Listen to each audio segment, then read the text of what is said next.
Yeah, cool. So let's start now. I think it's a good time. We are already 6 minutes late.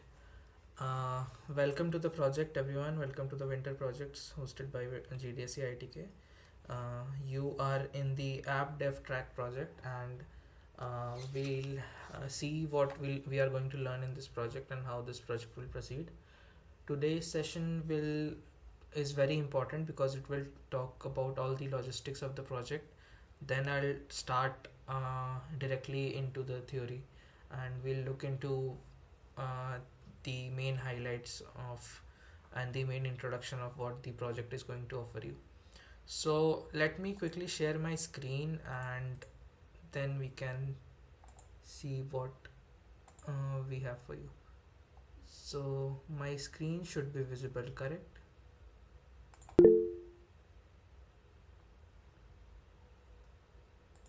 Okay, just a second.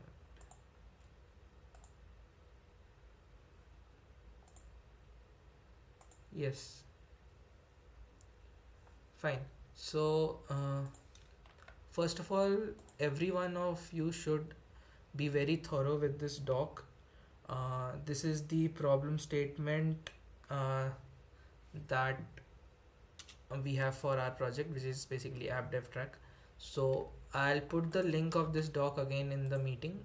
Make sure you store this doc safely till the end of this project. Everything related to the project will be there in this particular doc. So every resource, every task, every assignment you have will be there in this doc itself.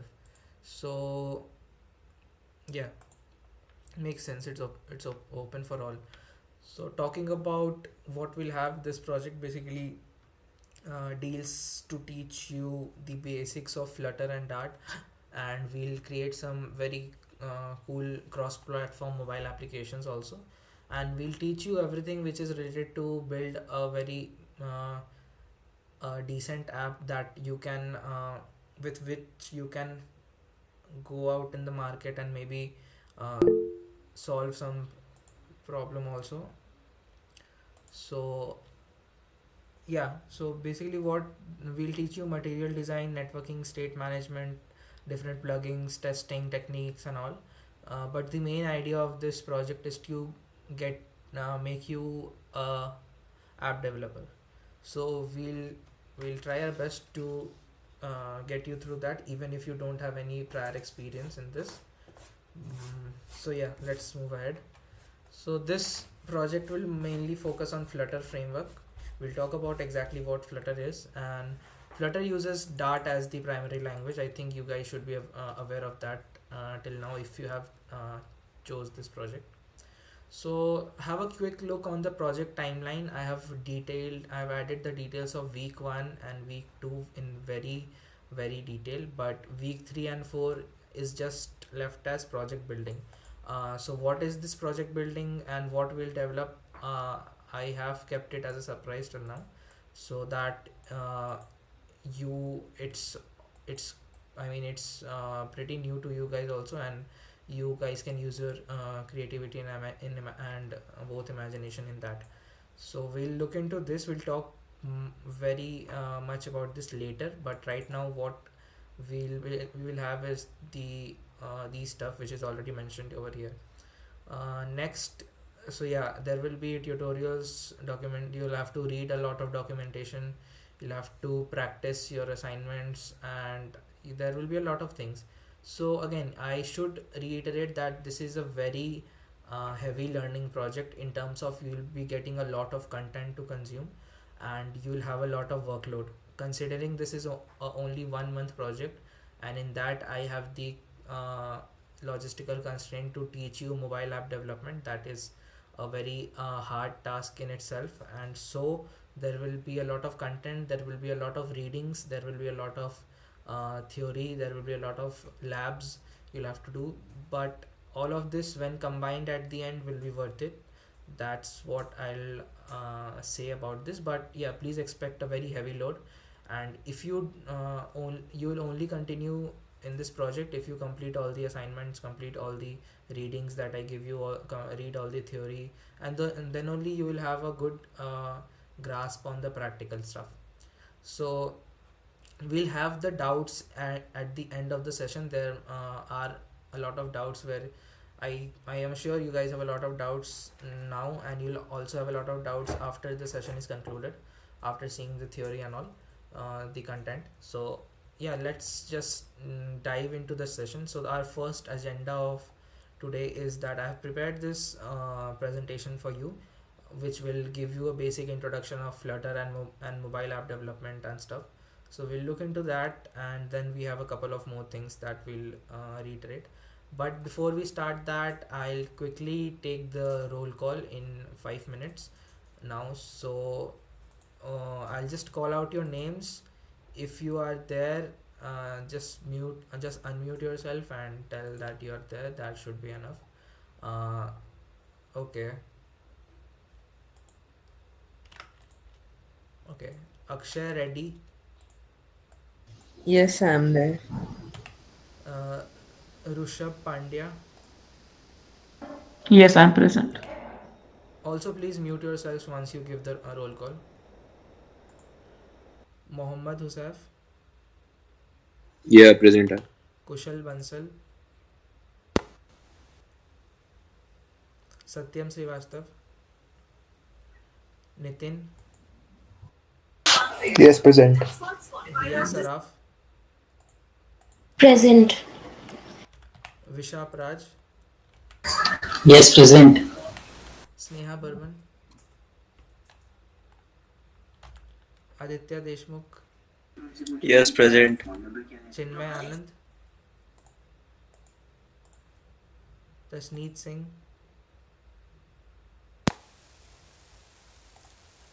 Kushagra Gupta, Yes, I'm there. Shashwat Agarwal, Hmm? Shashwat Yes, Agarwal. sir. Okay. Srijan Anand, Yeah, yeah. Shaurya Khare, Present. Hardik Gupta, Present. Shruti Rastogi, Present. Vatsal Rajput, Present. Ayushi Mehta, Present. Siddharth Budania, Present. Kshitij Patel, Yes, I'm present. Harsh Agarwal, Kushagra Singh, Yes, I'm present. who? Harsh Agarwal. Okay, Harsh. Kushagra Singh, Yes, I'm present. Harshit Kumar, Present. Abhishek, Yes, I'm there. Yes. Shubhangi Jarwal, Present. Gantada Saloni, if I pronounce that correctly, I'm not sure. Saloni, Present. Harsh Bhagwan, Present. Aryan Saini, Ramji Yadav. Yes, I'm there. You're Ramji? Yes. Okay. Anirudh, Yes, I'm there. Madhav Khetan, Shivangi Tekriwal, Present. Kaushal Jain, Present. Aman Present. Dikshit, Present. Abhishek Khandelwal, Present. Manvi Kumari, Present. Mohammad Nasar, Present. Amrit Raj, Present. Vinayak Gupta, Yeah. Present. Ashirwad Paswan, Present. Shwetank Anand, Yeah, I'm present. Rohak Devnath, Present. Nidhi Kumari, Present. Love Chaurasia, Present. Ankit Kumar, Present. Karan Keer, Present. Laveti Bhanu Prakash, Suryavansh Verma, Rudransh Verma, Anant Kaunial. Present. You are Anant. Yeah, Anand. Okay. Siddharth Gautam, Yes, I'm present. Gautam Arora, Present. Om Singh, Present. Ayush Yadav, Present. Pooja Katiyar, Sanskar Yaduka, Yes, present. Rishabh Raj, Yeah, present. Param Soni, Yes, I am present. Sankalp Pandey, Yes, I'm present. Sukhada Patil. I'm present.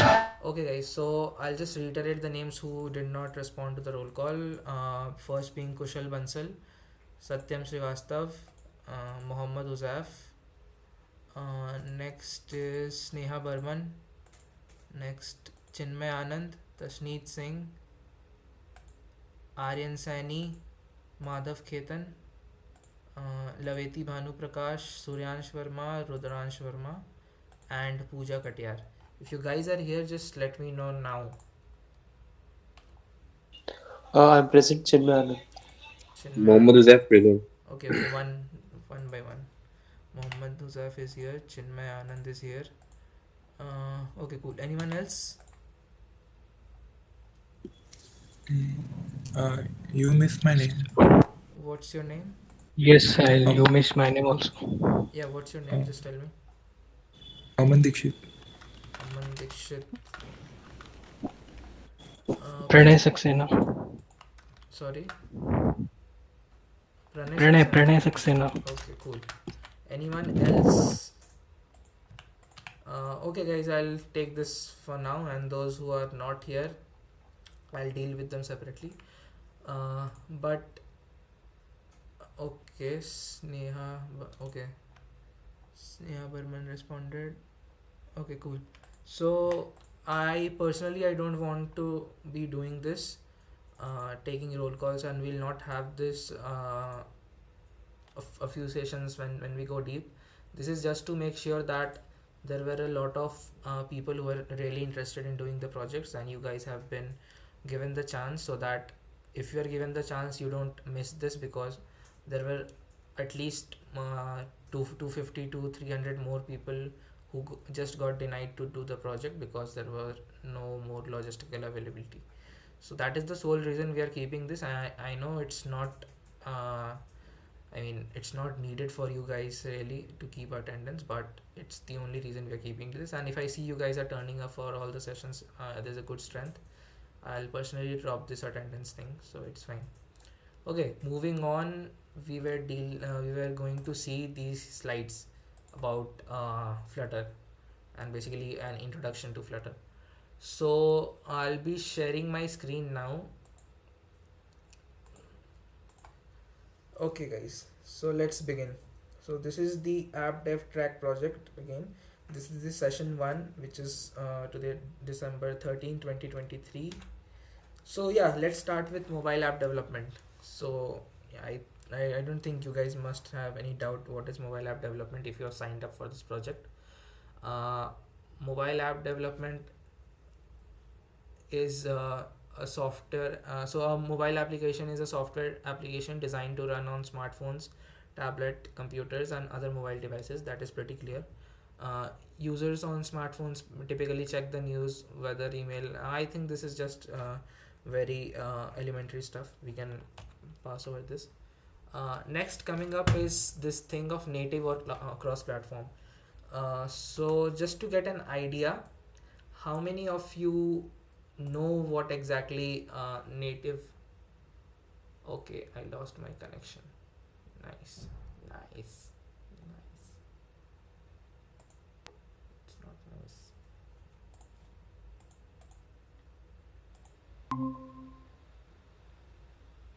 Okay, so I lost my connection there. I'm not sure what's up with this internet today. Okay, so we'll start again from the beginning. I didn't go much far. So everything is all set now. Just throw a thumbs up. I'm audible. The screen is visible. Cool. Okay, let's start. Okay, we'll not waste much time now. So welcome to the project app dev track. This is the session 1, 13 December 2023. We'll first of all we'll start by mobile app development. What is this mobile app development? So I think this is very elementary stuff. This is just building software applications that are designed to run on smartphones, tablets, computers, and other mobile devices. Uh, so yeah, now, so how many of you know or have any sense of what native or cross platform application building is? Just give a thumbs up on the meeting. Okay, nice. So some of you have an idea, I see. That's nice. So I'll just go through the basics of this. Uh, so so what native mobile application development is? It's that, for example, let's say there are different operating systems. For example, we have Android, we have iOS, and so on. So there are so earlier when the mobile application development started, it was mainly native. So what do you mean by native is that it was focused on a particular operating system. If you build mobile applications for Android, that wouldn't work on iOS, and if you had built for iOS, that wouldn't work for Android. So what developers had to do, that they had to split their efforts, and they had to build the same thing twice or thrice, or however many times it was required. So this costed a lot of resources, time, and effort.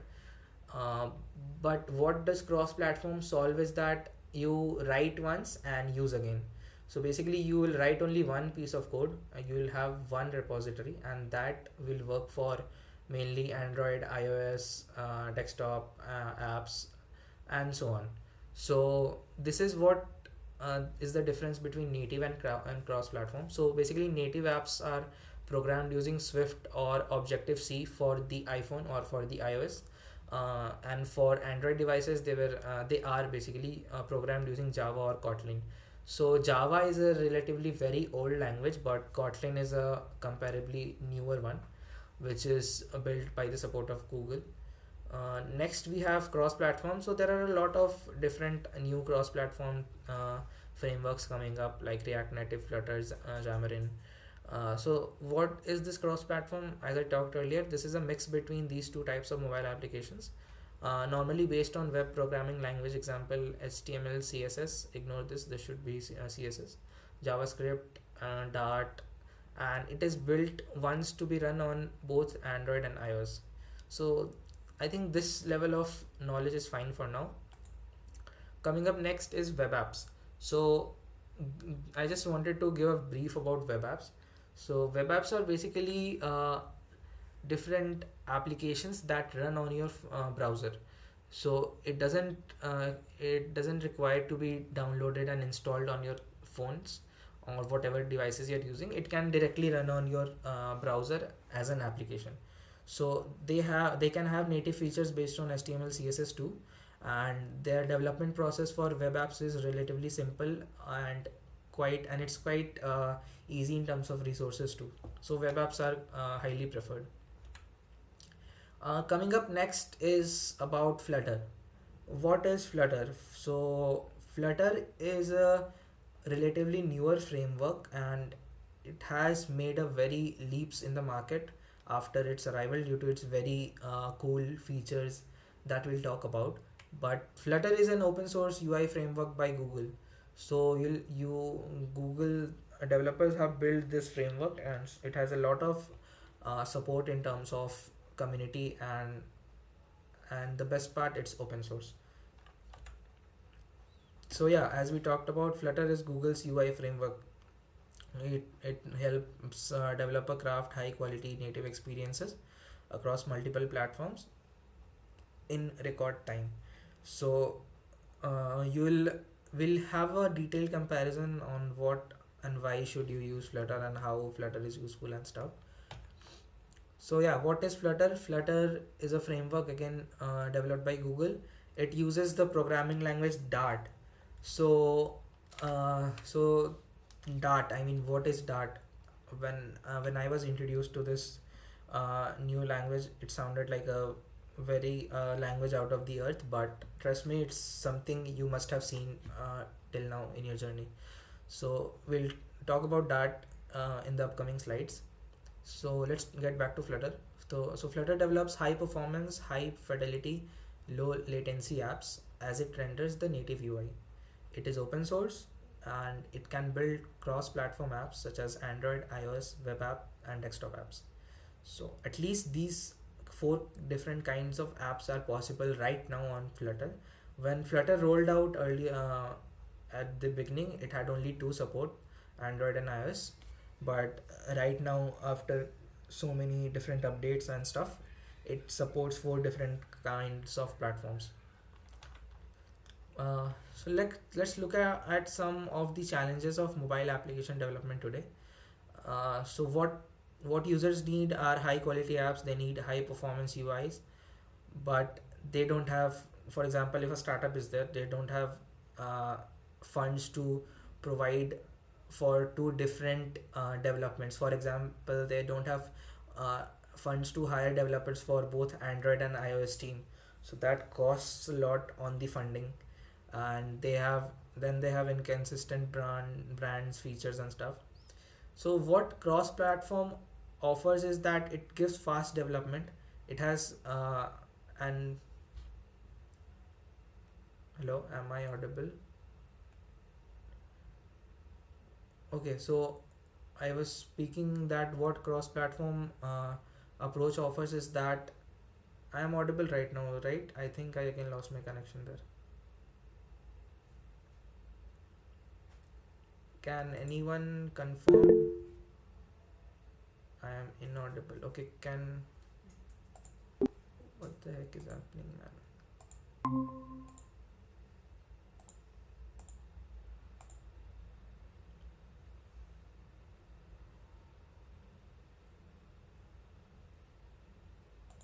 Okay, so as I was speaking that cross-platform, what is the approach of cross-platform is that it gives fast development because there are quick iterations. And by cross-platform here I am referring to Flutter. It has some really cool features which speeds up the development. It has portability, it has reach because there is only a single code base and you write once and you use again. Uh, yeah, so coming back to the it next slide. Okay, yeah, so Flutter offers okay, so here what it was meant by this is that the native experience is to the left and the cross-platform generic experience before the arrival of Flutter was on the right. So there was there was poor performance and there was some non-native look or feel. So what Flutter offers is that Flutter offers the best of both worlds. Flutter offers best of the native experience and the non-native experience, which is the cross-platform. So Flutter combines native performance and quality with high velocity development and multi-platform reach. How does it do that? We'll look into it. So yeah, Flutter is a modern UI toolkit for native apps. This is a basic workflow of how Flutter works. You are not required to understand this at this moment, but a general flow, you can just have a quick look on this and we'll move on to the next slide. There are a lot of stuffs happening on the background in Flutter, so yeah, we'll talk about this, but it's just for reference now. So yeah, these are some of the benefits of Flutter as we had talked. So yeah, again, high velocity development. There are a lot of things that you can save. You can save time. You can paint your app to life and all this. These things we already have talked about. I'll skip this. And there is flexibility and control for beautiful UIs. So anything a designer can imagine, a Flutter developer can implement it on the application. That's very possible. So yeah, it's likewise I said, never say no to your designer. So in the front end development, there is always a fight between the designer and the developer that sometimes the designer really gives some hard to crack designs to be implemented, but with Flutter everything is quite doable. That is the takeaway here. Yeah, so natively apps for iOS and Android. Yeah, so again this is basically what we already talked about. Yeah, let's talk about this feature. I really want you guys to know about hot reload. Does any one of you here have any idea about hot reload? If anyone has that, you can throw a thumbs up maybe. Okay, I think okay, Ashirwad has that. Okay, cool. So basically what why Flutter is also famous is because of this really cool feature. So Flutter has this hot reload feature. Basically, what hot reload feature does, it helps you to quickly and easily experiment, build UIs, and add features and fix bugs. Hot reload works by injecting updated source code files into running the Dart virtual machine. Okay, there are some stuff written here. I won't get in the basics, but I'll explain you in very simple language. So when you are developing an application, you continuously have to reload the application to check in your updates and check in the bug fixing, check in the feature additions, and check in how your application is going on.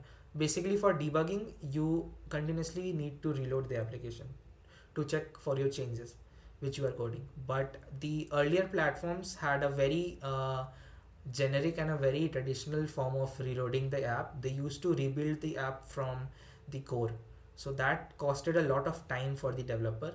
What hot reload does is that it does this task in a very quick amount of time, so it's very instant. I mean, compared to the other native apps, it's quite instant.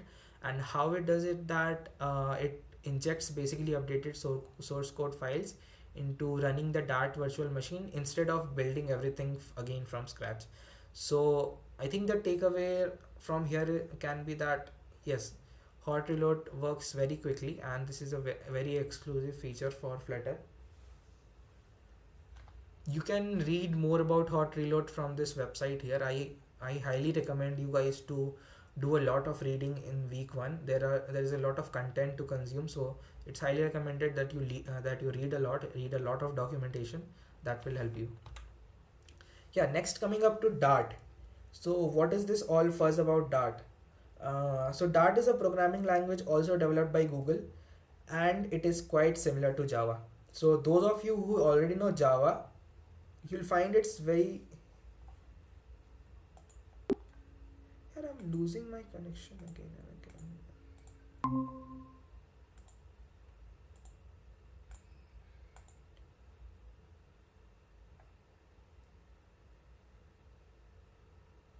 Okay, so I was speaking about Dart. I was speaking about Dart. So Dart is basically a programming language developed by Google. Dart is the main brains behind Flutter. So whatever happens behind the screen on Flutter, everything that is computed and stuff happens with the help of Dart. Dart is a language which is quite similar to Java, and by quite similar I mean it's almost similar. There are only few changes and some conceptual changes in the syntax. Apart from that, Dart is very similar to Java. So if you already know Java, or let's say C++, you'll have very easy switch to Dart.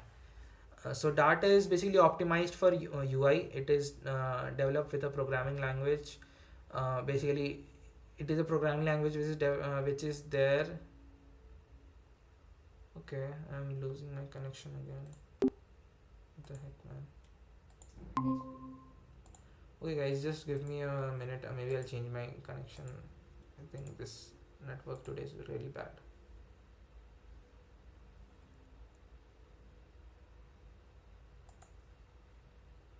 Okay, right now it should be fine. I've switched to ITK high speed.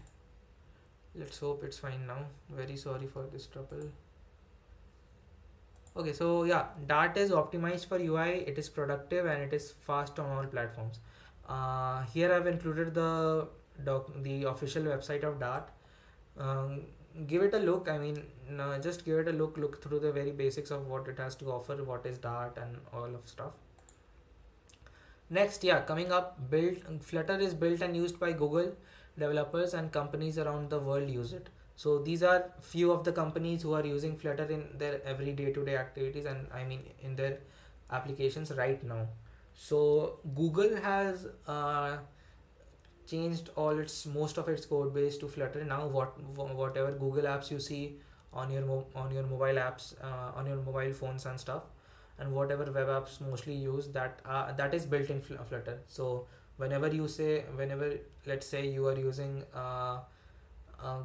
your Gmail or let's say your what else, maps, so Flutter has a huge a measurable component in that. yeah, these are some of the web applications that are built using Flutter that have gained a lot of traction.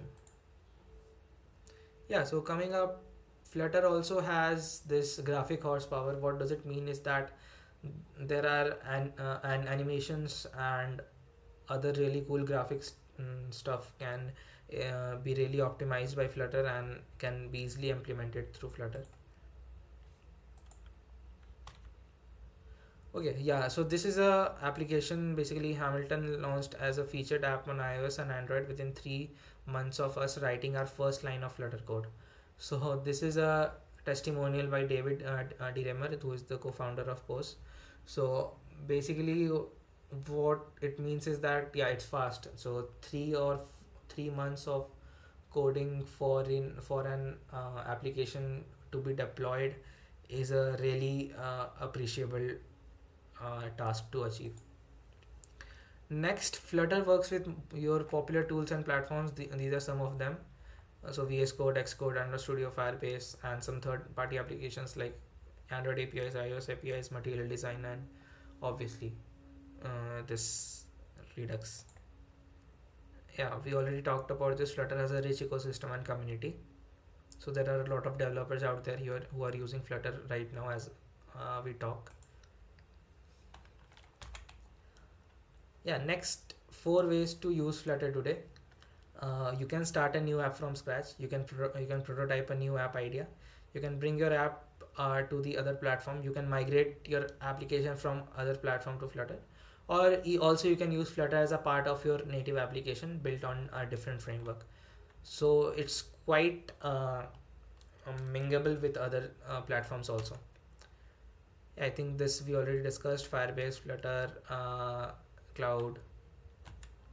Yeah, next, just briefly talk about Flutter versus Dart here. So the purpose of Flutter is so basically, let's not have this confusion. Flutter is a framework and Dart is a programming language. Flutter is the framework which we build mobile applications on, and Dart is a general purpose programming language which is used by Flutter to build the mobile applications. Next, syntax. So Flutter uses Dart as the programming language, and it has a reactive style programming language model known as widgets. And next, this Dart has a syntax similar to other OOPS languages like Java or C++. So yeah, I forgot to mention Dart is also an object-oriented programming language like Java and C++. Coming up with the tools, so Flutter comes with own sets of development tools, including a widget library, hot reload, and hot restart feature. Dart can be used with a variety of tools such as Dart SDK and the third-party libraries. This is really not, I mean, this will not help in your development, but this is very necessary to know about. Coming up next, Flutter versus React Native. So how many of you guys have heard the framework React Native? Just throw a thumbs up. Okay, how many of you guys have really used React Native till now?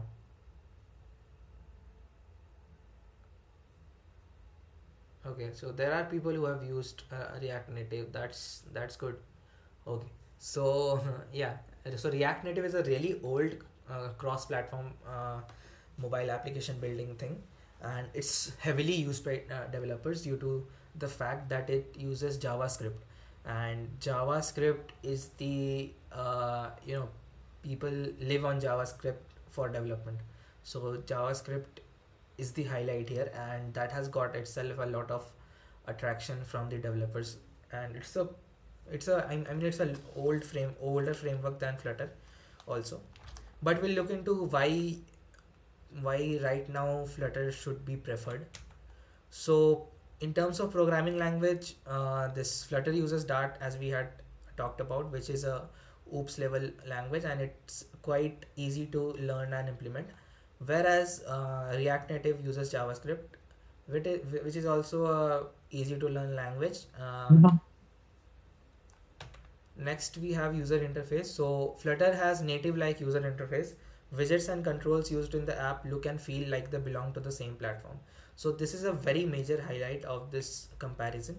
Flutter offers that whether you use the application in Android or in iOS or in any other platform, The look and feel of the application will be same because it has its own widgets. And what are widgets, we'll talk about them later, but understand it like this: it has its own components that remains the same among most of the platforms, whereas React Native uses platform specific components which can make the UI look slightly different across different platforms. So this is a major highlight. Next, coming up with the performance. So Flutter, obviously we talked about this, Flutter has an excellent performance due to its fast rendering engine and the fact that UI components are compiled into native code, whereas React Native uses JavaScript bridges to communicate with native components, which can cause some performance overhead. Next, development environment. Flutter provides a streamlined development environment compared to React Native, whereas React Native features like hot reload and easy to use widgets that can speed up the development process are not present in React Native, which we get in Flutter. So yeah, I mean, this is a very debatable topic of what to choose, Flutter versus React Native. A lot of people will tell you React Native is better. A lot of other people will tell you they have switched to Flutter because of this and that. But the takeaway here is that we'll be learning a really upcoming language that has a lot of potential and that is showing a lot of potential today in the market. So we'll make ourselves familiar to this, and let's see. So yeah, as I had talked earlier, everything is a widget. If you are going to learn Flutter, this is the statement that you must remember to your heart. I mean, this is a statement mostly used by beginners who get themselves in Flutter.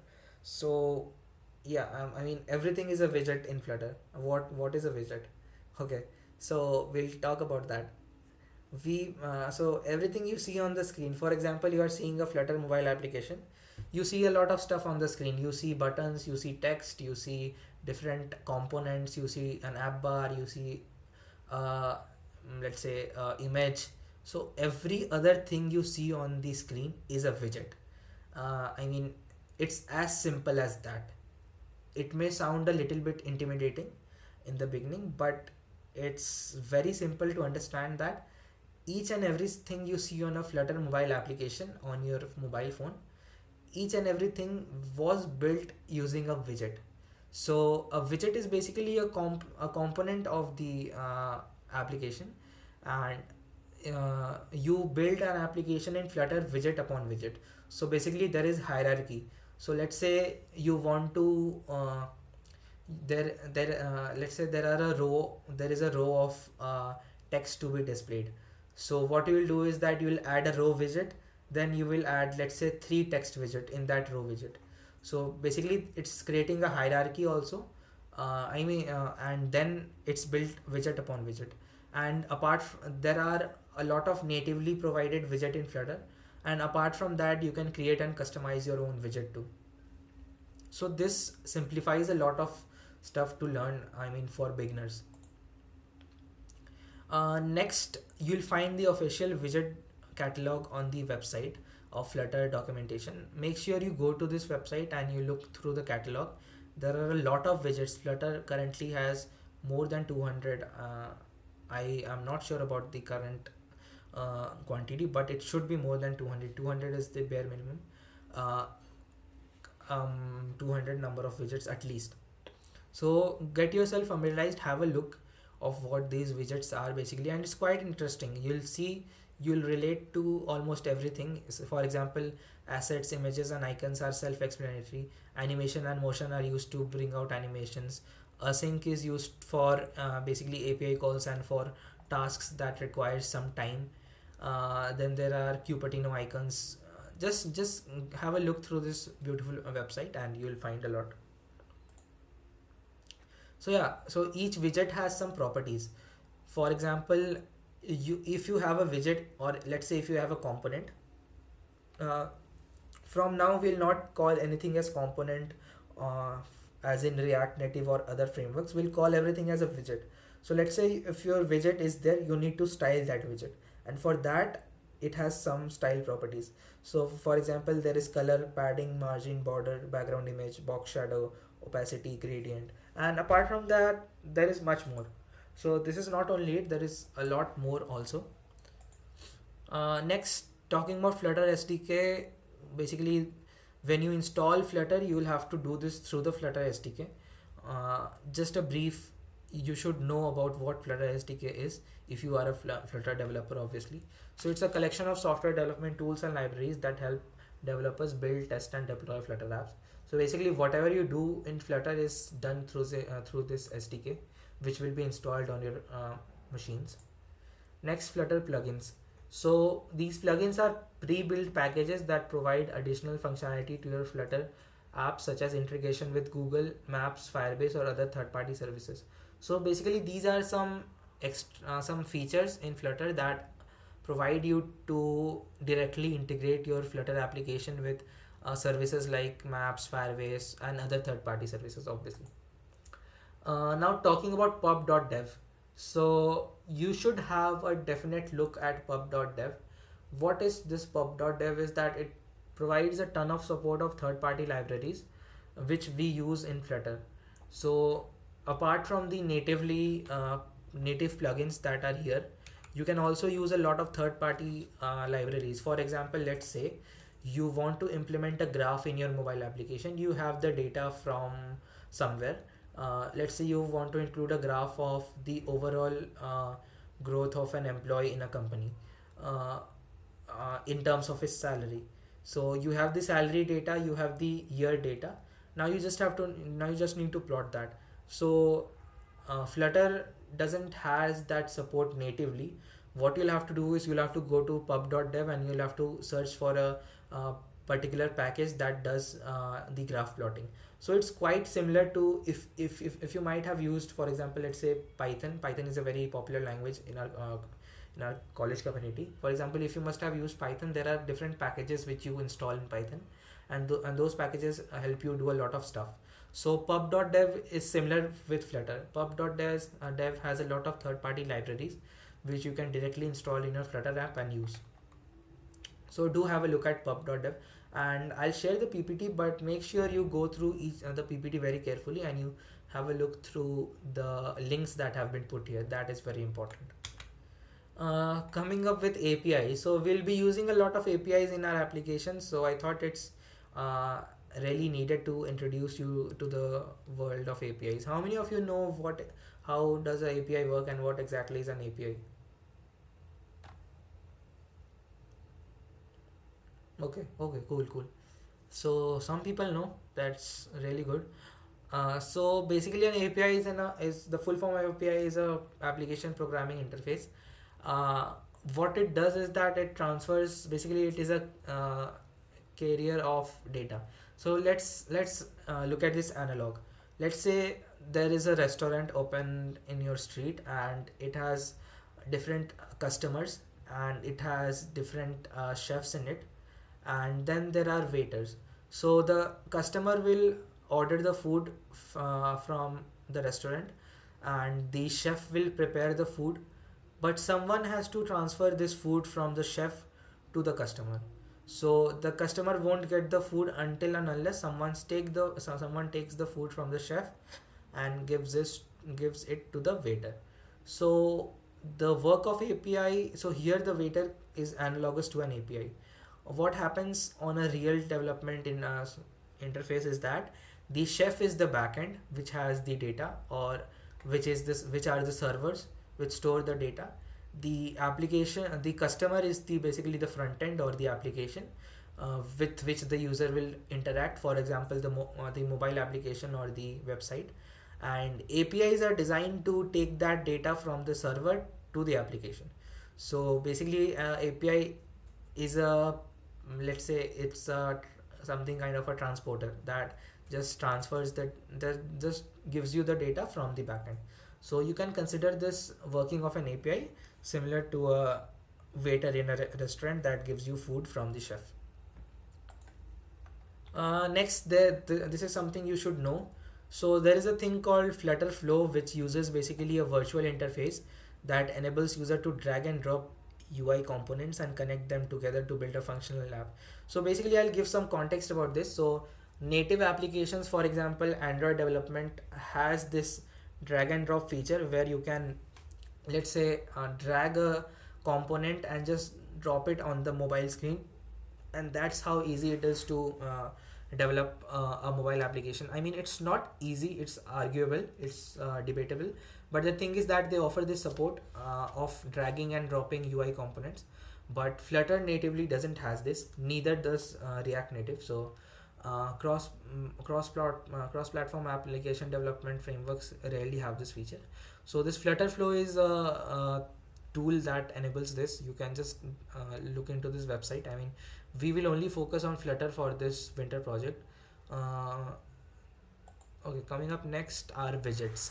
So the main highlight of, I mean, Flutter, there are a few highlights of Flutter for which it is famous. One of them is widgets. So let us have a look into some of the useful widgets of Flutter. Yeah, before that, this is a very generic structure of how the hierarchy is. For example, for this is an example application. So there is a widget called My App, then there is Material App, then you can have your homepage, and then you'll have the scaffold widget. After that, you can have these widgets. These are up to your application preferences. So this is basically an example of how the widget hierarchy works and how an application is built basically. Yeah, so coming up next is the difference between stateful widget and stateless widget. So there are some things written here. I will go through it very quickly. So stateless widgets are those whose states can't be prepared or properties can't be altered once built.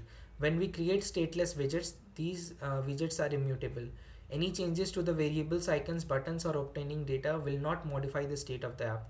It is used when the UI is dependent on the information contained within the object itself. It doesn't require a mutable state. Some examples of stateless widgets are text, icons, raised buttons, etc. What are stateful widgets? Stateful widgets are those whose states can be altered or whose properties can be altered after they have been created. It is changeable and altered several times during its existence. Stateful widgets will store states which are useful when parts of the UI needs to change dynamically. It has a mutable state. Some examples of stateful widgets are text fields, checkbox, radio buttons, etc. So this was the official definition of stateful and stateless widgets. I am sure most of you. So okay, how many of you, how many of guys did not understand what exactly this is? You can just. Okay. Cool. So yeah, I expected that. It's the official definition and it doesn't clear a lot of stuff. So I'll just make it very clear for you. Let's imagine a scenario where we have an application which uses the name of which displays the name of the user. Let's say it displays my name. It displays Sahil. And that name doesn't needs to be changed. We are assuming that name doesn't needs to be changed anytime soon. So what a developer in Flutter can do is that he or she can use a stateless widget for that. And now what is this stateless widget? So basically, what is state? First of all, to understand stateless and stateful widget, you should know about what a state is. So a state is the current situation or the current what term should I put in, the current activity or the current position in which the widget is. For example, let's say the state of the weather today is cold. Tomorrow the state of the weather can be rainy. The next day after it can be sunny. So if we consider weather as a widget, then weather is a stateful widget. Why is so? Because the state of the weather widget is continuously changing in time. So, and let's say something which will remain immutable for a long time, which will not change for a long time. For example, let's say the color of the leaf, that will we know that it will remain green. So you guys can argue that no, the color of a leaf can change to yellow or red. So but let's assume that the color of a leaf remains green. So if the leaf is a widget, then we can say that the color of a leaf widget is always green. So basically it's a stateless widget. Now I think things might be clear to you. So basically, where stateless widgets can be used is that where we do not need to change the state of the uh, data or the state of the widget. For example, we do not need to change the content of the widget, basically what is being displayed, or any other thing related to that widget. That is where stateless widgets come in. For example, if you have a text, if you have an icon, or if you have a raised, or if you have a button.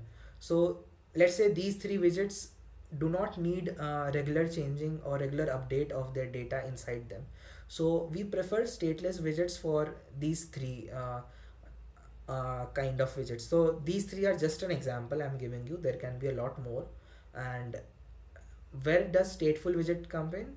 For example, let's say there is a mobile application which is displaying the temperature of today at each half an hour. So it's getting updated at a regular interval of half an hour. But once the timer af- but here if we use a stateless widget, it won't be able to update itself because that functionality is not provided in a stateless widget. So here we'll use a stateful widget. So I I know this is a bit confusing in the beginning with the naming and all, but it's very simple. Stateless means it has no state, it cannot be changed once it is committed, and stateful means that it has a particular state, it will stick to a state until and unless it is being updated to the next state. So it's very simple to understand in terms of if you might have used for example, let's say JavaScript, there is a const keyword. Const means constant, and the let keywords or the var keyword means it can change. So you can have an analogy in terms with that. But this is what basically stateful and stateless widgets mean. I think it should be clear. If somebody has a doubt till now, just give me a thumbs up if you have a doubt in this, I mean in the basic working of this. Okay, I don't think you need to be hesitant in asking questions. So okay, we'll move on. If nobody has any doubts, we'll take up doubts also at the end of the session. Yeah, so everything is a widget again, reiterating this fact. Yeah, this picture may make it a bit clear. A stateless widget will only have a widget at its core, nothing else, and a stateful widget will have the widget plus the state of that widget. For example, I gave you a lot of examples. So again, if a user updates his name in the application, that name has to be reflected in the entire application, and that's where a stateful widget will come into the picture, whereas a stateless widget will not be able to do this. So a very common question that you might have is that why do you even need the use of stateless widgets? Stateful widgets can also do the work of stateless widgets, right? I mean, it's obvious, because uh, a state which doesn't needs to be changed is also a state in terms of, for example, you do not need to change the state of the of, let's say, the name of a user, but that can be worked upon using a stateful widget itself. We do not need stateless widgets uh, to run our apps. But the thing here is that stateless widgets are, first of all, they are simple to use. Secondly, they save a lot of time in terms of the latency and stuff, and they are highly recommended. So it's highly recommended that you use a stateless widgets instead of a stateful widget, because introducing state to an application costs the application in terms of its latency and a bit of complexity also. So yeah, here again is a comparison between both of them. So why have I included so many slides of for this is that it's really important that you understand this concept. It's very much asked in interviews also, and it's very important that you have the basics of this for building a mobile application in Flutter. So for a stateless widget, you will have input widget and the rendering. You'll have the same for stateful and stateless both, but the difference is only of state. You'll have an extra feature of state which will store the current state of that widget particularly. Next, here is an example of a stateful and a stateless widget. So the left hand side has the stateless widget. Basically, it has just an app bar and a container, and the right hand side has a stateful widget. So you can see over here the state of the widget is stored over here, and that can be changed according to the necessity, whereas here this uses a stateless widget, so you cannot change this You cannot change the state of any of this widget once you have set that. It's just a very preliminary example, and you'll learn about the code more in details. Let not this code overwhelm you at this point of time. Just try to grasp whatever the basic thing is. So here this is a stateless widget. It has no state. Here it is a stateful widget. You can see we are creating, sorry, we are creating a different state right over here for that particular widget in this create state. Okay, now we'll look into some very useful widgets that we use in Flutter. There are again there are a lot of different widgets, but we will not use all of, I will not show all of them right now. We'll look into very some of them. And again, remember, everything is a widget. I think you should repeat this today while going to sleep also, that everything is a widget in Flutter. That will help you grasp the concept. Okay, first of all, coming to scaffold. So scaffold widget, basically scaffold is the most primary widgets of Flutter. Whenever you build a screen, or let's say you build a page in Flutter, scaffold will be the base of that page. Basically scaffold is the outlining this whole canvas which you can see on the mobile application. That is a scaffold. Without scaffold you cannot do a lot of stuff, so you will have to include I'll have to include scaffold in your mobile application homepage or any page in matter. So yeah, I'll just go through the definition. I have explained already. Scaffold is a class in Flutter which provides many widgets, or we can say APIs like drawer, snack bar, bottom navigation bar, floating action button, app bar. So you can see all these things mentioned here are widgets itself. Scaffold will expand or occupy the whole device screen, as I just told you. It will occupy the available space. Scaffold will provide a framework to implement the basic material design layout of the application. So whatever space the scaffold will have in the this mobile home page, it will occupy that, and it's like a basic, it's the primary canvas that you have for building apps in Flutter. Next is app bar. I mean, it's quite evident what is an app bar. So the top bar that you see on your mobile applications that has some headers or different important application important data, that is basically an app bar. So yeah, I won't go through this whole definition, but it makes sense, right? This is the app bar here, which is written geeks for geeks here. Okay, next, coming back to a floating action button. What is a floating action button? So yeah, it makes sense. So a button which is floating on the screen. So you can place this button anywhere on the screen, and it will be like it's floating on top of the on this home page. So that is basically a floating action button. It makes complete sense. Next is a container. So now we are getting into some stuff. So what is container? Basically, container is like a box. So container is a view. So if you build mobile applications in Flutter, you'll need to have different views in it. So for that widget, container is used. So you can put anything, and by anything I mean literally anything in this container. You can have a text, you can have an image, you can have a row, a column, a scroll, or anything. This container will store everything. And why do we use container? It is a very good way of compiling things into one view, and we'll just read through it once, so to make things clear. So container class in Flutter is a convenience widget that combines common painting, positioning, and sizing of widgets. A container class can be used to store one or more widgets and position them on the screen according to our convenience. Basically, a container is like a box to store contents. A basic container element that stores a widget has a margin which separates the present container from other contents.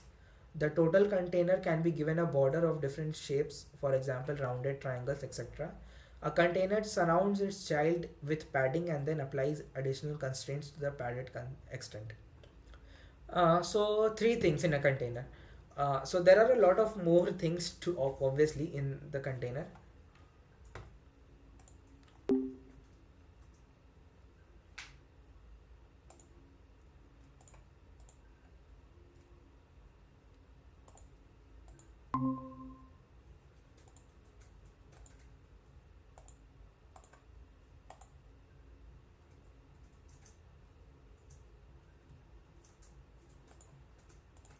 So yeah, as I was saying, there are a lot of other things in container, but these three things are very primary, and these three things you will use a lot.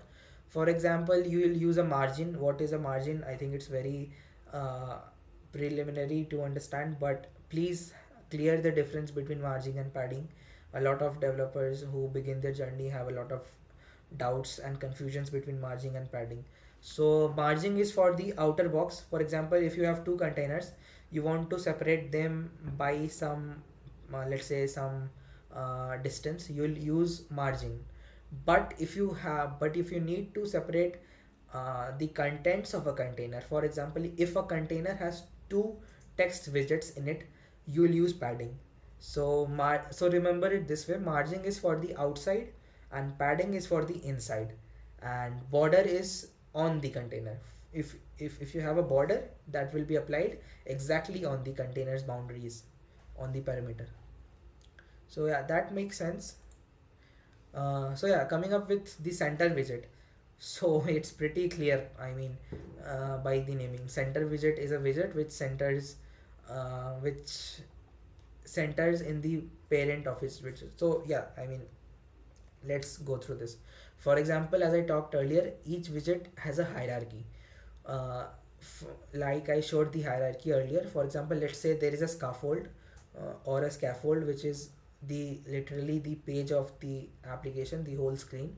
Then let's say we put a app bar, which will be there on the top as the children of scaffold. Then as another children of scaffold, we put a container. In that container, we want to display some text, but we want that text to appear on the center of the container. For that, we'll use this center widget. So what the center widget will do is that it will set the container's children in the center of this. So as the name suggests, it's pretty clear. This center widget also has a lot of other different cool customizations and stuff which you can look into. Next is row and column. I mean, row and column are the other two most important and powerful widgets in Flutter. These widgets let you align children horizontally and vertically as per the requirement. As we know that when we design any UI in a Flutter, we need to arrange its content in the row and column manner. So these row and column widgets are required while designing the UI. So for example, you can see the example of the rows and the columns. The left one is a row because it has aligned in a row fashion, and the right one is a column because it is in a columnar fashion. So this is pretty clear, I mean, from this. A single scroll view. Give me a second, guys, I will just have water.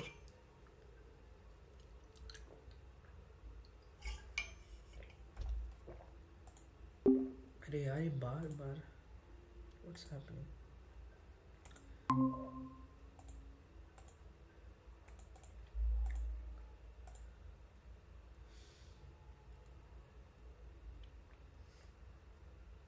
Yeah, so I was talking about single scroll view.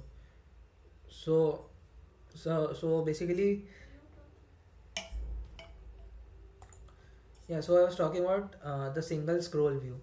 So basically, whenever you have content in application, that content can exceed the length of the screen of your mobile app or your or your mobile device.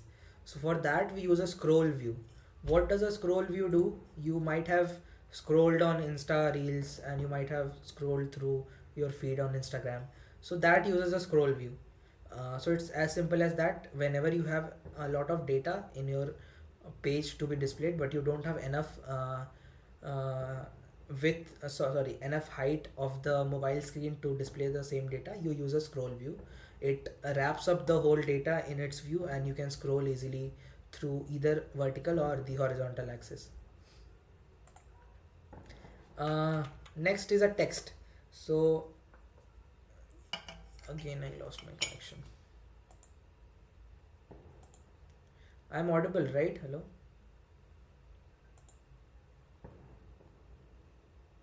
Hello, can anyone confirm if I'm audible? Hello?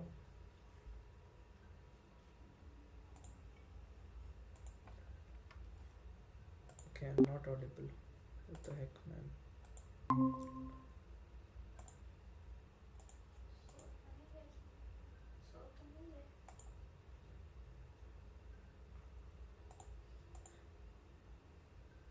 Guys, am I audible now? And is the screen shared? It's happening very frequently. Yes, yeah. Okay, okay, cool, cool. You guys can mute yourself now. Yeah, thanks. So I was talking about text widget. So basically, a text widget is anything related to text that you see on the screen is wrapped in a text widget. So a text widget in Flutter is a widget that allows you to display a string of text with a single line in your application. Depending on the layout constraints, we can break the string across multiple lines, or it might all be displayed on the same line. We do not specify any styling to the text widget. It will use the closest default text style, but you can specify explicit style to be used in the widget. Next, moving on, image widget. So as we looked on a text widget, we have a image widget now. So displaying images is the fundamental concept of most mobile apps.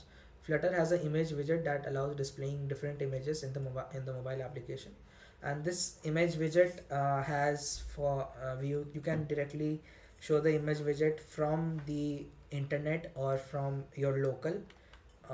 So these two options are also available. Next is icon. I mean, icon is a graphic image, everybody knows that, and you can show different icons on your mobile application through this icon widget.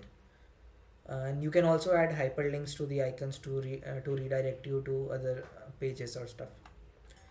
Next is a raised button. A raised button is the material design button based on a material widget that elevates when pressed upon in Flutter. It is one of the most widely used buttons in Flutter library. Basically, it's a button which elevates on clicking on it, or on tapping on it. It has a lot of features like double tap, triple tap, hold, long hold, and more features like that. So this raised button is very commonly used in Flutter. You might have seen this button for yourself also on different applications. Sorry, this should have been slider. It is icon here. I'll rectify this when I send out the this PPT, or wait, I'll just change it now. Yeah, now it's fine. So what is a slider? As the image shows, some if you need to slide something on the mobile application, you have this slider. It has a minimum and a maximum range, and it has number of intervals. Then you can also design the styling of this slider, so basically it is an input widget. You get that, right? I mean, the users can change the value of the slider accordingly and do stuff. Okay, there are a lot of more widgets to explore, but yeah, that's the task for you to do now. We'll look into the tasks that I have for you, and yes, the PPT is concluded for now. We are not open to questions yet. I'll start that soon, but I'll just move on to the next part of the session, uh, which is Dartpad. So yes, let's look on what exactly this Dartpad is. So did any of you have a chance to look into this Dartpad? Did any one of you go through the problem statement and had a look?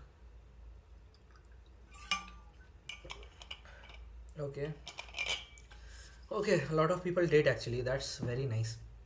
So I'll just brief you over what this Dartpad is. So it's as simple as it's an online compiler for your Dart programming language, and this is an official one. This is provided by the Dart organization, which is basically Google.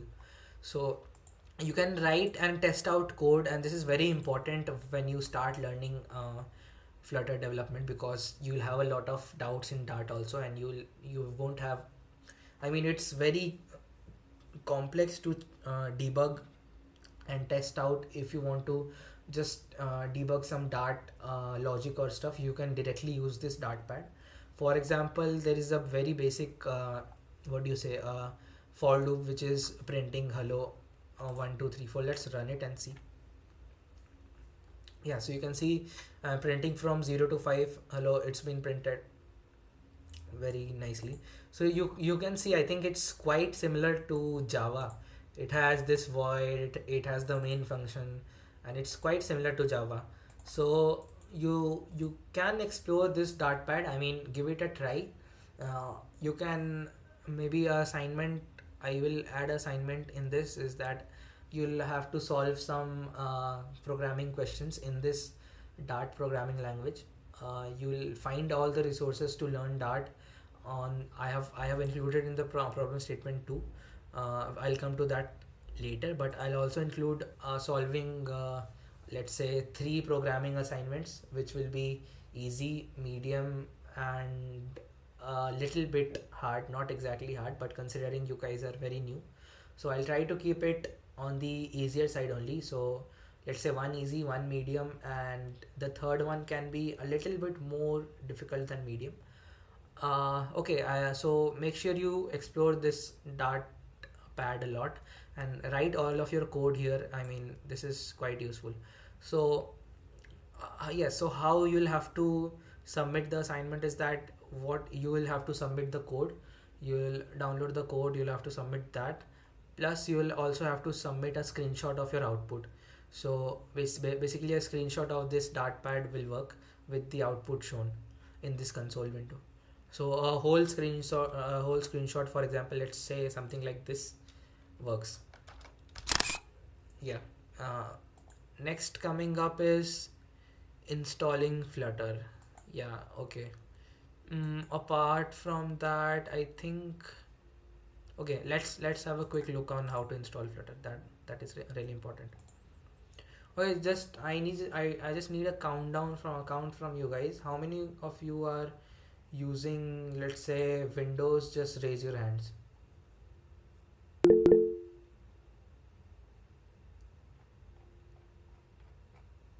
All the window people, please raise your hand.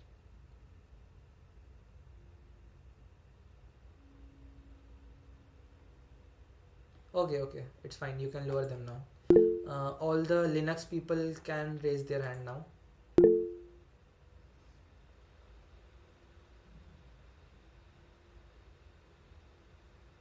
Okay, so I think GDSC has to come up with a Linux installing session. You guys are not using Linux. That's pretty sad. Okay, how many of you guys are using Mac?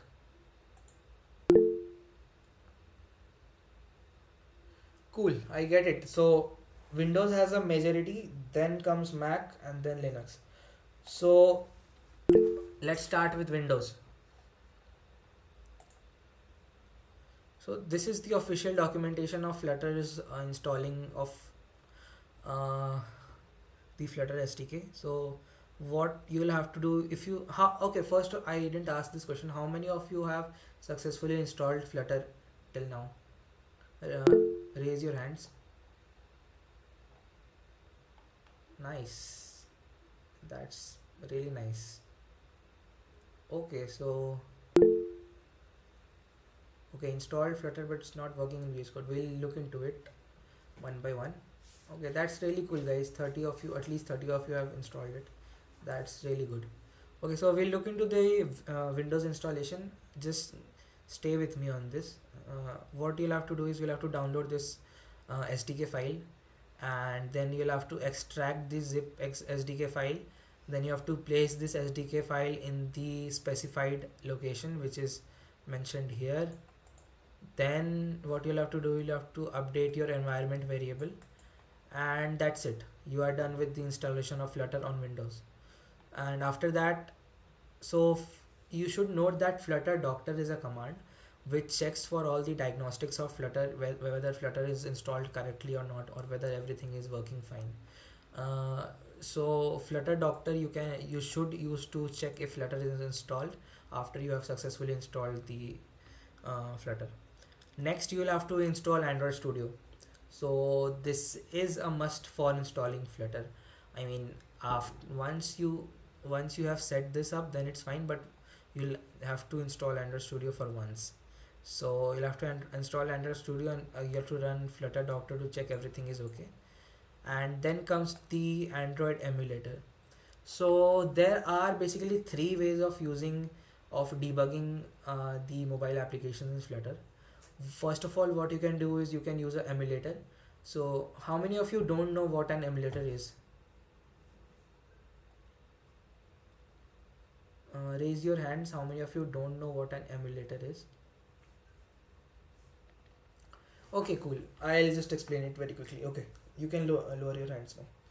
So what an emulator is, that it's a created environment of your mobile application on your computer. So basically what you'll have is that for example, you'll have a let's say if you run an emulator, you'll have a exactly similar environment in terms of UI and in terms of the user interface, which will be exactly in replicate to your physical mobile devices. The only difference it will be is that it will be on your computer screens. So you can add an emulator with the help of Android Studio. I'll show you how to do that. But if you just search for emulators, I think that will give you an idea. If I show you the images, emulator mobiles. So let's say for example, this is an example of an emulator. This is a computer screen, and this has this emulator screen on its so this is basically how an emulator looks and feels. You can see another example here. For example, this is the emulator screen that is there, and behind you can see the computer screen which is there. So this is basically what an emulator is. It's quite simple. It's basically used to debug and test your applications while in development. Okay, you have to set up the emulator, and then you have to agree with the Android licenses, and it's quite simple. I think the only thing people don't do here is that they don't add the path to their environment variables while installing in Windows, and due to that it doesn't turn up in the terminals. And after you have added the path, make sure to close your terminal and restart it again to be sure that it is reflected correctly. Next, coming up with Mac OS. For Mac OS, you'll have to hit this command. You'll have to download this for your particular chipsets. Then just run these three particular commands. You'll basically have to unzip the file and export the path.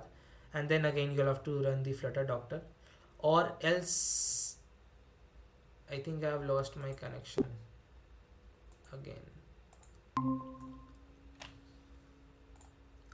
Okay, so where did you guys lose me?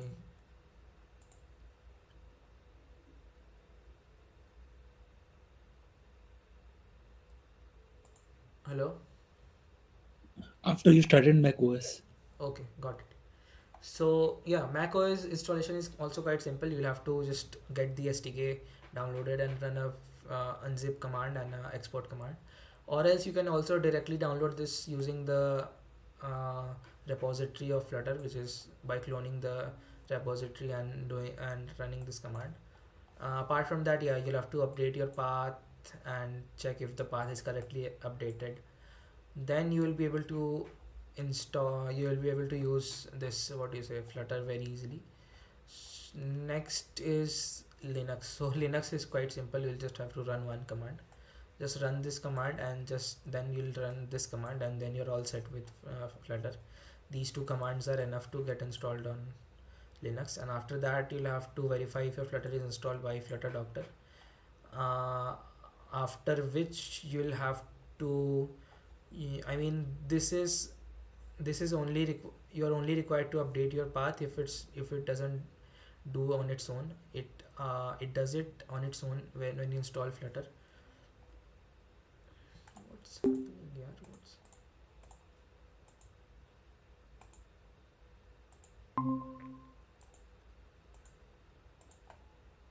So guys, from the next meeting we'll meet on Discord itself.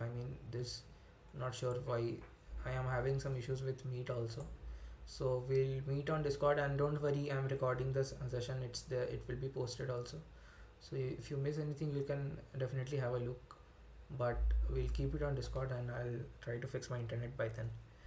I'm not sure what has happened to the IITK network right now. Okay, so it's quite simple. The installation of Flutter is quite simple as compared to other frameworks. and then obviously you have to install Android Studio and set up your emulator. So yeah, as I was talking, there are three ways to use to run a mobile application while development. First can be an Android emulator. Second, you can use a physical device which you have. And somebody was asking me, will it be okay to use my own device? It will be absolutely okay. I personally debug applications on my personal physical device, so you can do that, or else you can use the browser. So Flutter has a support for using the the browsers for debugging. So I'll show you how it works. I mean, you can use either Chrome or Firefox for that, or whatever browser you have. I mean, that's fine. Yeah, then you'll be done with the Linux setup. And I don't think any one of you uses a Chrome OS. So if you use it, you can check this out, but it's highly unlikely that somebody of you is using a Chrome OS. So that sums up what's the use of Xcode in Mac. You don't need to use Xcode in Mac. You can work with VS Code itself, and it's recommended you use VS Code. Okay, next coming up is okay. I am pretty much done with all the content I had to deliver for today. Now I will move on to the tasks that you guys have to do before the next session. So the first task that you have is that you'll have to watch all the videos in this playlist. So what these videos have is that these videos are very short videos, 1 or 1.5 or some 2 minutes. Take them up in, let's say, 1.5x or 1.75x or 2x if it suits you. But these videos will have the basic widgets that you should know about. So these videos will have all the widgets that you should know about, and this is from the official Flutter channel. There are around 154 videos, so if you consider 2 minutes for each video, there will be like 300 minutes. And if you watch in 2x speed, it reduces to, or let's say if you watch in 1.5x speed, it reduces to 200 minutes, which is basically 3 hours and something. So a 3 hour sitting, and you can watch all the video together. Make sure it's highly recommended that you watch this, and this is a task in itself. So you just go quickly through. You don't need to understand I mean the coding and stuff. There isn't a lot of coding in each videos. They only talk about what is this widget and what does it what function does it perform. So that will help you, and it shows a bit about how this widget is implemented in Flutter. So make sure you go through these playlists, and this will be highly beneficial.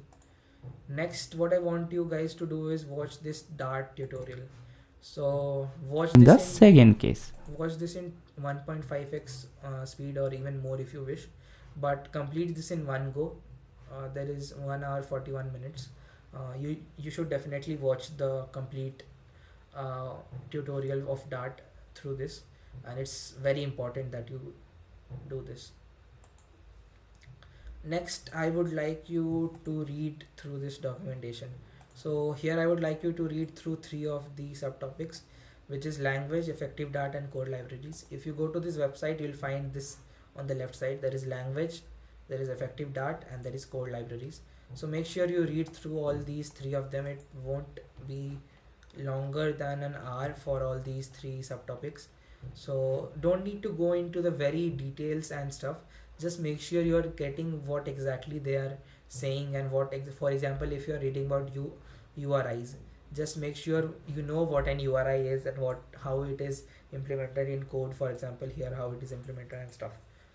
So basically a URI is used to display an image from the internet. So make sure you know what an URI is doing, and how it is doing. You don't need to understand the code, obviously. You just need to know what's happening and how it's happening. That is very enough. So 3 things to read here: language, effective Dart, and code libraries. As I said earlier, this first 2 weeks is going to be a lot of reading and a lot of knowing about theory.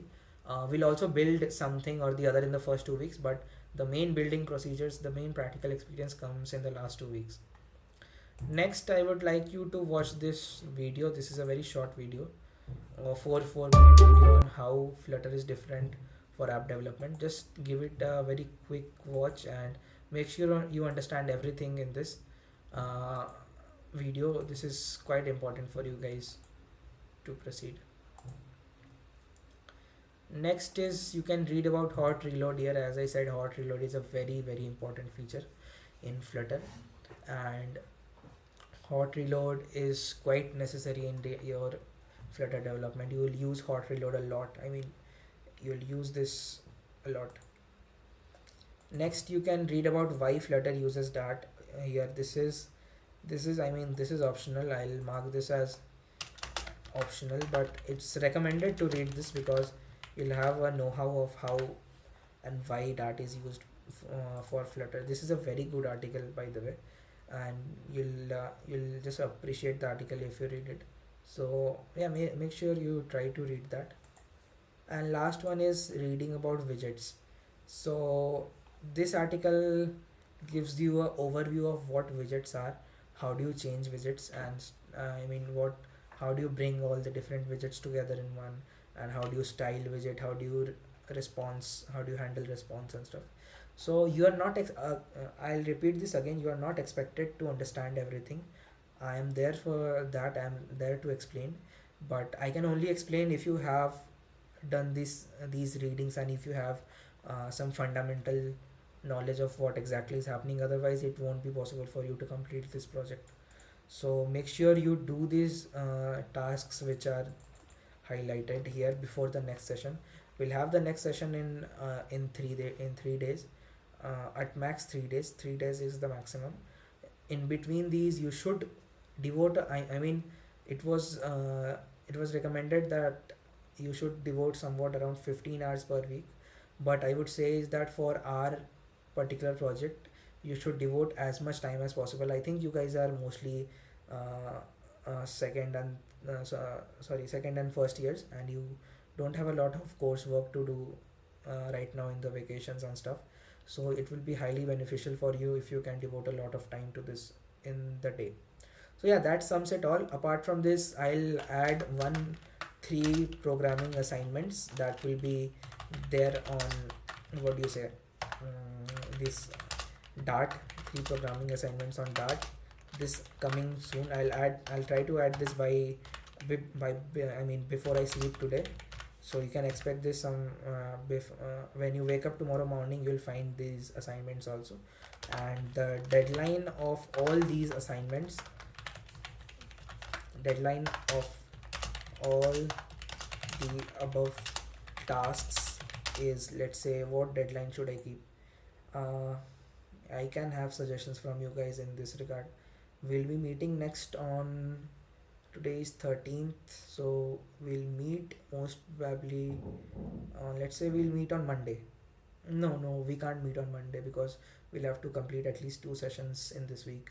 So we'll meet on Saturday night, same time.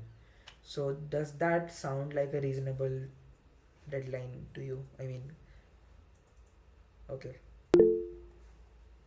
Okay, Harsh, you have raised your hand. You have something to say? Okay, cool. So yeah, the deadline for all the above tasks is 16th of December EOD. So please make note of this. If you don't submit, I'll tell you how to submit the task. I'll tell you how you should submit these tasks, I mean, and all. And we'll have a short quiz also, maybe in the next session, to check whether if you have completed the task. But I'll try to get you guys to submit most of the tasks which can be submitted. So please note the deadline is 16th of December EOD. You should, if you don't want to cheat yourself and if you don't want to make a fraud out of this project, I would highly recommend you take this project very seriously. You do all the reading, you watch all the videos, and if you don't do these elementary stuff for week 1, I am pretty sure you will lose track of what's coming ahead. So this is very basic, which I have covered today. This is completely very basic compared to whatever stuff we are going to have. That is going to get a lot hectic and a lot more involved. And once we start writing code, and if you don't understand stuff, I mean, then you will be completely you'll be messed up. You won't understand what's happening in the project, and then you will be left out. So it's better you do the assignments regularly. You You just follow my instructions, you do whatever I'm telling you, that will be enough. uh, Now we can uh, take questions. So please raise your hands. I'll ask you to unmute and then you can ask questions.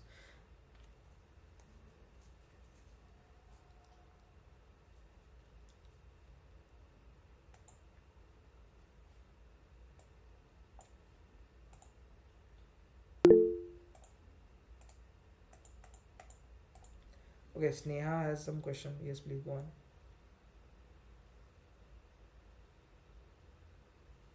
Sneha, you are unmuted, but I can't hear anything. Can anyone else hear Sneha? Can anyone else confirm? No, I don't think you're audible. Maybe just write your question in the chat.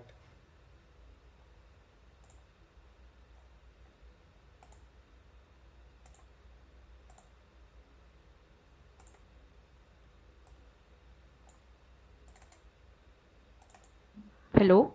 Yeah, hello. Yeah. Can you hear me? Huh. Yeah. I just wanted to know how to run Flutter codes in VS Code because it's not working. I've added everything in my environment variables and all, but still it's not working. Okay, I see. So what's exactly the error? Yeah, I'll tell you.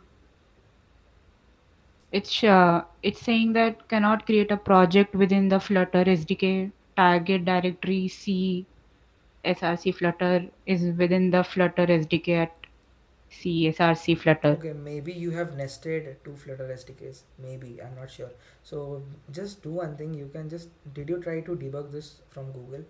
Did you Google this stuff and check it? Yes, like I chat GPT did, but Okay, um maybe whatever it I have already done that. okay, just so you can try a couple of steps. You can first of all look on Google, look on Stack Overflow. If this error is already there, it should be. Try that. If that doesn't work, delete everything.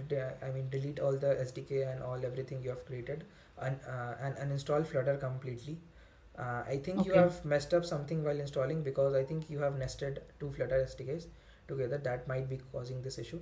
And I'm be completely sure that you have pruned everything completely from your machine in regards to Flutter. Check out on Google how to completely uninstall and remove Flutter. Then you make a fresh install. And after that also, if it's not working, drop a text on the group on Discord by tagging me, and then we'll see.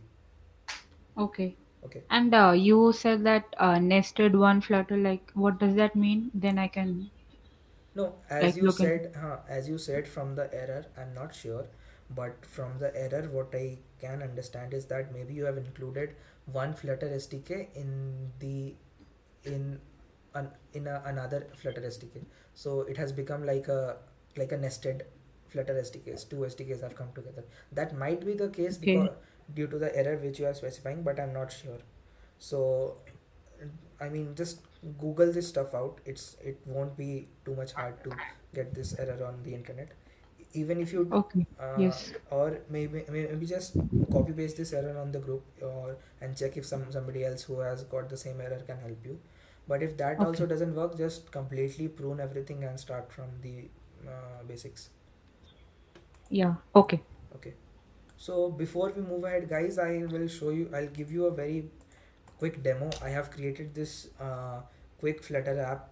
This is a demo app which you get when you create any Flutter app. So when I run, let's say Flutter run. So Flutter run is the command to run an application, and it's asking me whether it should run on Linux. So basically, I'm using Linux as my distro. Sorry, my kernel. So it's asking me whether to run on Linux or Chrome. So I'll select Chrome. Here, if you connect a emulator, it will also give you the option of the emulator. Or if you create or if you connect, let's say, a physical device, it will also give you the option to connect using that. So I'll just press 2.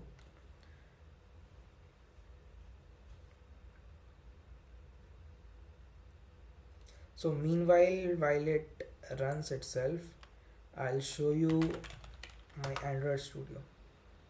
Yeah, so my Flutter app has started. So this is what is the basically the app is looking like. on the web page. I'm using this app on my Google Chrome.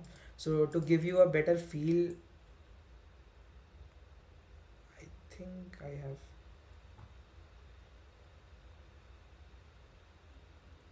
Hello.